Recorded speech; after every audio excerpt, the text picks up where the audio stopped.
individual caramel cakes. And I'm starting with the dry ingredients. 1.5 cups of flour, and then a teaspoon of baking soda, a teaspoon each of allspice, cinnamon, and nutmeg. The cake itself is to die for. I'm just gonna get these sifted together. Now I'll move on to the wet. I've got 3 eggs.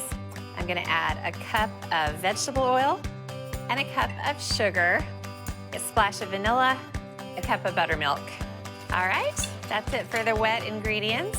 Now I'm gonna take the dry and just dump them right into the wet, and then I'll stir this around. You don't want to get the batter perfectly smooth. It should have a few lumps all throughout. That's the cake batter.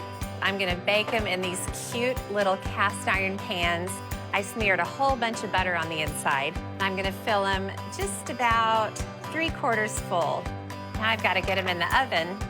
They're gonna bake at a pretty low temperature, 300 degrees. But they're gonna bake for about 45 to 50 minutes. They'll be really moist and just barely done. I'm gonna add a cup of sugar to the saucepan and 1/2 stick of butter, and then just a few more things.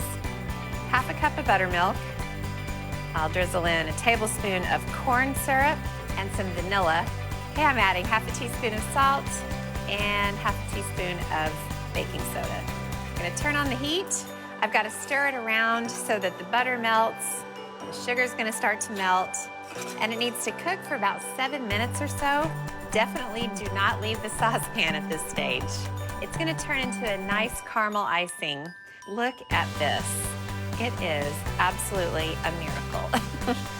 Now the caramel cakes are just ready to come out of the oven, and the secret to this is to pour this caramel icing all over the cakes right when they come out of the oven. And here we go. And if you play your cards right, caramel icing will seep down into the edges